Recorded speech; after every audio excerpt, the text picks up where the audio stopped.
সবার মনে যে কথাটা ফাল পারে নিত্যদিন, আজকে তার জবাবটা পাইবেন।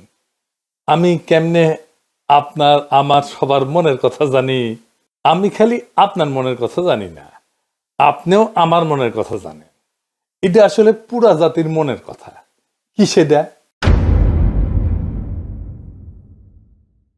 এক নাম্বার কথা হইতেছে, ইলেকশন কি আদৌ হবে? 2 নাম্বার, ইলেকশন নিয়ে সবার মনে শঙ্কা কেন? 3 নাম্বার, কারা চায় না ইলেকশন হোক? এই 3 প্রশ্নের জবাব দেওয়ার আগে আমাদের এক লম্বা কাহিনী শুনতে হবে। আশা করি শুনতে খারাপ লাগবে না, কারণ এই কাহিনীর মধ্যে আপনার অনেক প্রশ্নের জবাব আপনি পেয়ে যাবেন। প্রথমে শুরু করি এরশাদ বিরোধী আন্দোলন দিয়া।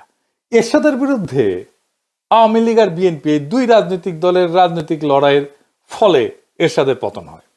মুজিবের বিরুদ্ধে কোনো শক্তিশালী রাজনৈতিক লড়াই রাজনৈতিক দলগুলো গড়ে তুলতে পারেনি। মুজিবের পতন হয় অপ্রচলিত এক শক্তির হাতে। আর ওই পলিটিক্যাল ভ্যাকুয়ামটা পূরণ করার জন্যই বিএনপির মতো একটা দলের জন্ম হয়। তখন এমন কোন রাজনৈতিক দল ছিল না যে ওই পলিটিক্যাল ভ্যাকুয়ামটা পূরণ করতে পারে। হাসিনাকেও কোনো রাজনৈতিক দল উৎখাত করতে পারেনি। এমনকি হাসিনার বিরুদ্ধে কোনো রাজনৈতিক দল লড়াইও তৈরি করতে পারেনি তেমন শক্ত কোনো। হাসিনার পতন হয়েছে রাজনৈতিক দলের বাইরের শক্তির হাতে। এই বাইরের রাজনৈতিক শক্তি শুধু ছাত্ররা না, রাজনৈতিক দলের বাইরের শক্তি অনেকগুলো ছিল, অনেক কয়েকজন দাঁড়ায় গেছিল। এরা কারা কারা? এদের চেনা কঠিন না। এরা এক একটা রাজনৈতিক লড়াইয়ের মধ্যে দিয়ে রাজনৈতিক শক্তি হয়ে উঠছে। আসেন দেখি তারা কারা। হাসিনার আমলে হাসিনার শাসনকে নাড়া দিতে পারছে সত্যিকার অর্থে 4টা আন্দোলন, যে আন্দোলনগুলোতে সাধারণ মানুষ সম্পৃক্ত হয়েছিল। রাজনৈতিক দলগুলো আন্দোলন করছে, জামাত আন্দোলন করছে আগে, বিএনপি আগে আন্দোলন করছে, কিন্তু সাধারণ মানুষ সেটাতে সম্পৃক্ত হয় নাই। জামাতের একটা আন্দোলনেই সাধারণ মানুষ সম্পৃক্ত হয়েছিল, সেটা হইতেছে মাওলানা দেলোয়ার হোসেন সাঈদীর ফাঁসির আদেশ দেওয়ার পরে। কিন্তু সেই আন্দোলনটা খুব বেশি দিন চালাইতে পারেনি তারা। তাহলে এই অরাজনৈতিক শক্তিগুলোর আন্দোলনগুলো কি কি? 1 নাম্বার, হেফাজতের 5ই মের আন্দোলন। 2 নাম্বার, নুরুল হক নুরদের টাইমের সে কোটা সংস্কার আন্দোলন। 3 নাম্বার, নিরাপদ সড়কের আন্দোলন। আর ফাইনালি 2024-এ কোটা আন্দোলন এবং আলটিমেটলি বর্ষা বিপ্লব। এই সব কয়টা আন্দোলনে সর্বশক্তি নিয়ে নেতা থেকে শুরু করে কর্মী সমর্থক পর্যন্ত ছিল জামাত শিবির। বিএনপির নেতারা না থাকলেও কর্মীরা অনেকেই থাকতো, প্রায় সকলেই থাকতো বলা চলে। এই লড়াইগুলোতে নিজেদের তাগিদে তারা যুক্ত হইতো। আর পাশাপাশি একটা ইন্ডিপেন্ডেন্ট সোশ্যাল মিডিয়া ফোর্স তৈরি হয়েছিল, যেটা এখনো এক্সিস্ট করে, এখনো আছে, জিন্দা আছে। এই যে লড়াইগুলোতে জামাতের অংশগ্রহণ, লড়াইগুলোর একটা গুণগত পরিবর্তন করে দিছিল। সেটা হইতেছে রাজনৈতিক লড়াই পরিচালিত হইতেছে ইসলামী রাজনৈতিক চিন্তায় ভর কইরা। বিএনপির কর্মীরা সংখ্যা বাড়াইছে, কিন্তু লড়াইয়ে কোনো কর্তৃত্ব বা বয়ান তৈরি করতে পারে নাই, নেতৃত্বও নিতে পারে নাই। রাজনৈতিক লড়াইয়ের ভাষাও পরিবর্তন হইতে থাকে। স্বাধীনতার বদলে আজাদি শুনি আমরা, বিপ্লব দীর্ঘজীবী হোক এর বদলে শুনি ইনকিলাব জিন্দাবাদ। এমনকি বামপন্থীরাও কারবালা বলে, আমি জাহিলিয়াত বলে।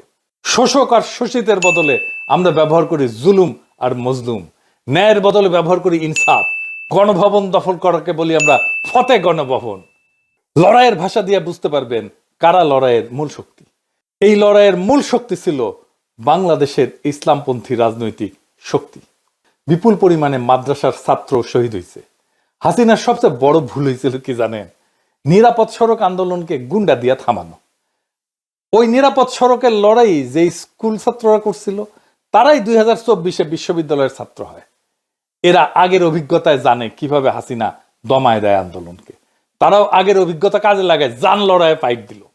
সারা দেশের মানুষ পাশে দাঁড়াইলো। হাসিনা পলাইলো।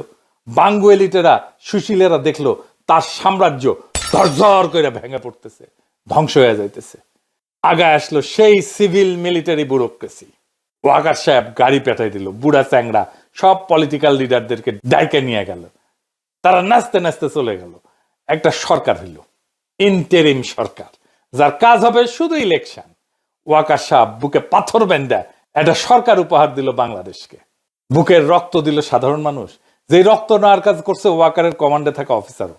সে বিপ্লবোত্তর সরকার তৈরি করে ওয়াকার। কি তামাশা! দেশের মানুষ যে রাষ্ট্রের একটা বদল চাইছিল, সেইটারে কব্বর দেওয়ার চেষ্টা হইল। মাঠে নামাইলো বুদ্ধিজীবীদেরকে, শুরু হইলো তাদের বিরুদ্ধে আক্রমণ যারা একটা বিপ্লবী সরকার চাইতেছিল। একদিকে ডাক্তার জাহেদ, তাসনিম খলিলের মতো সুশীল, আর একদিকে ওয়াকারের পোত বালকের মতো কুত্তা, বিরানি আলমের মতো মাদার বোর্ডেরা, আর সাথে জুটলো নটিমাগিরা, নাম কইলাম না, আমাদের দাবরানির উপরে রাখলো। অভিযোগ কি? আমরা নির্বাচন চাই না, আমরা কামান চাইছিলাম। প্রফেসর ইউনূস আমাদের পিস্তল দিতেছিল, অন্তত যেন সেইটা পাই, দুধের স্বাদ যেন ঘোলে মিটাইতে পারি, সেইটা করতে চাইছিলাম, সেটাও করতে দেবে না। ডাক্তার জাহেদের কথাগুলো দেখেন, এটা বিপ্লব না, তার মূল কথা ছিল বিপ্লব হইলে তো একটা আমূল পরিবর্তনের পথে আগাইতে হবে, সেটা তারা আগাইতে দেবে না। এদের মূল চিন্তা হইলো একটাই, কি সেটা? সেই চিন্তা হইতেছে আপাতত তো ঠেকানো গেছে, ধ্বংস হওয়া এস্টাবলিশমেন্টটা যা এতদিন ধরে চলছে, কিন্তু শেষ রক্ষা হবে কি? এই লড়াইয়ের মধ্যে দিয়ে বাংলাদেশে ইসলামী একটা শক্তি উত্থিত হয়েছে, এইটারে কেমনে সামলানো যাবে? এরা যদি আবার ভাঙ্গা ফেলে সবকিছু পুরানো কাঠামোকে, তখন শুরু হইল সংস্কার নিয়ে টালবাহানা, সরকারের বৈধতা নিয়ে প্রশ্ন। 31 দফাই নাকি সংস্কার। এই 55 বছর ধরে চলে আসা লুটপাটের বন্দোবস্ত কিভাবে টিকায় রাখা যায়, এই নিয়ে একটা ঐক্য হইল। কার কার ঐক্য হইল?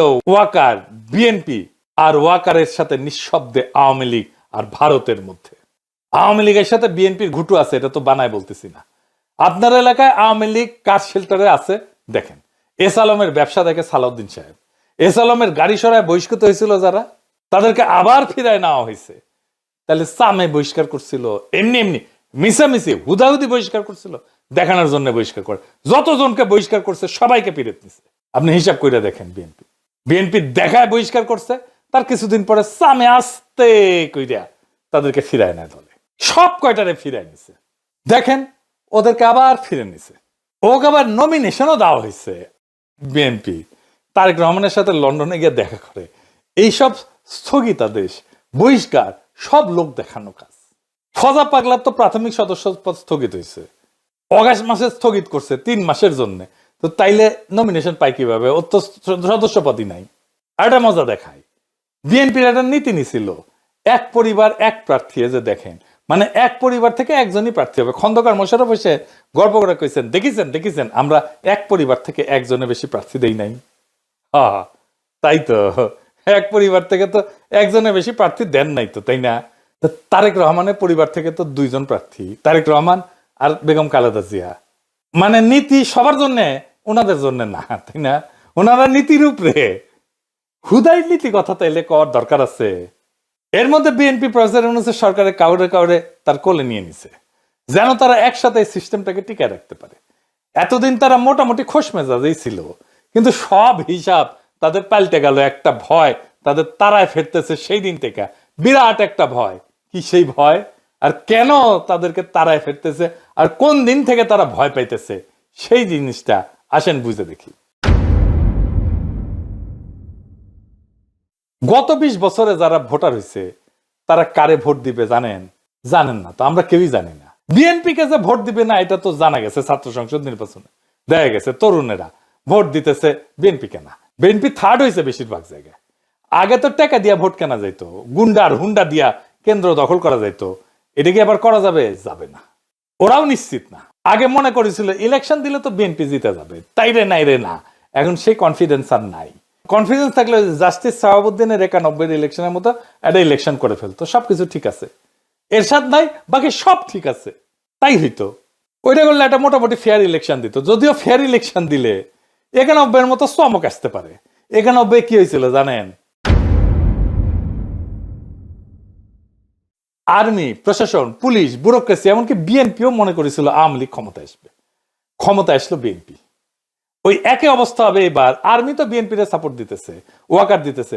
প্রফেসর ইউনূসের সরকারের কিছু উপদেষ্টাও কাজ করতেছে বিএনপির জন্য।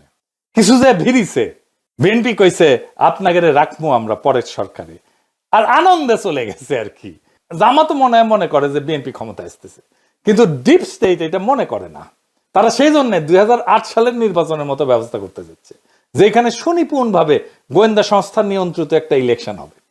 বিএনপির সাথে ওয়াকার আছে, কিন্তু ব্যুরোক্রেসি পুলিশের পুরোটা নাই। এটাই বিএনপির মাথা ব্যথা, ওয়াকারেরও মাথা ব্যথা। প্রফেসর ইউনূসের বেশ কিছু উপদেষ্টা কবজা করে ফেলছে। তাই বিএনপি প্রশাসন আর পুলিশ আর ব্যুরোক্রেসিকে কিভাবে কবজা করা যায় এই গুটু করিচ্ছে। প্রফেসর ইউনূসের কাছে খালি ধর্ণা দিচ্ছে। জামাত কি বুঝবার পারিচ্ছে যে এরকম একটা নির্বাচনের পায়তারা চলিচ্ছে? 2008 সালে কিন্তু বিএনপি বুঝতে পারে নাই, এমনকি জামাতও বুঝতে পারে নাই এমন ইলেকশন একটা হইতেছে। অনেকে মানা করছিল কিন্তু বিএনপিকে ওই নির্বাচনে না যাইতে, যেমন ফরহাদ মজার ভাই কইছিলেন। এটা ফরহাদ মজার আমাকে নিজেই কইছেন। এইবার জামাত আগে থেকে সতর্ক। তাই দেখেন জামাতের বিরুদ্ধে কামান দাগানো ইতিমধ্যেই শুরু হয়েছে। জামাত নাকি নির্বাচনই চায় না, মানে শিবির যেটি নির্বাচন করেছে সেটি তো জিতিচ্ছে। জামাতের অবস্থা আপনারা জানেন, জামাতের তো অবস্থা খারাপ না, জামাতের জনপ্রিয়তা বাড়ছে। না, জামাত কেন নির্বাচন চাইবে না? বুঝতে পারতেছেন তো কে কেন কোন কথা কইতেছে? জামাত যদি মাঠ ফাঁকা মাঠ ছাইরা না দেয়, ছাইরা দেওয়ার সম্ভাবনা কম, তাইলে একটা ভয়ঙ্কর সংঘাতময় নির্বাচন হবে। কার কার মধ্যে সংঘাত হবে? যারা একটা পাতানো নির্বাচন করতে চাইতেছে আর যারা নির্বাচনে বিজয়ী হইতে চায়, জনগণের যাদের সমর্থন আছে। প্রেসিডেন্ট ইউনূস বলছেন একটা সুন্দর নির্বাচন উপহার দিতে চান। যদি তাই চান তাহলে গোয়েন্দা সংস্থার এই পরিকল্পনা যেন বাস্তবায়ন করতে না পারে সেই ব্যবস্থা প্রেসিডেন্ট ইউনূসকে করতে হবে। কোন রাজনৈতিক দলের আবদারে চাপে প্রশাসনে বা পুলিশে কোনো পরিবর্তন করবেন না। আপনার নিরাপত্তা উপদেষ্টা নাকি পুলিশেও নাক গলাইতেছে, শোনা যাইতেছে ওনার সাথে নাকি তারেক রহমানের বরাবর হয়েছে, সিস্টেম হয়েছে।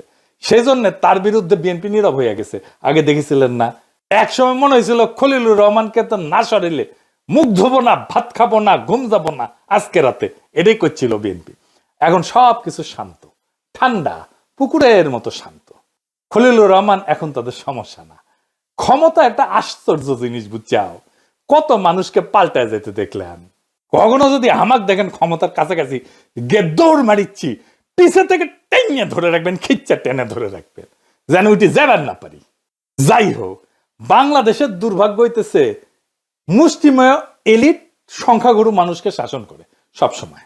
আর সংখ্যাগুরু মানুষ এই এলিটদেরকে উৎখাত করার জন্য রক্ত দেয়, তারপর আবার বুঝায় টুজায় আবার এলিটরা এসে বসে পড়ে।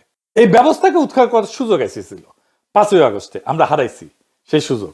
সামনে নির্বাচনে যদি সিস্টেম করে জিতায় দেওয়ার চেষ্টা করা হয়, তাহলে বিপ্লবের যেটুকু অবশিষ্ট আছে না, তা ধ্বংস হয়ে যাবে।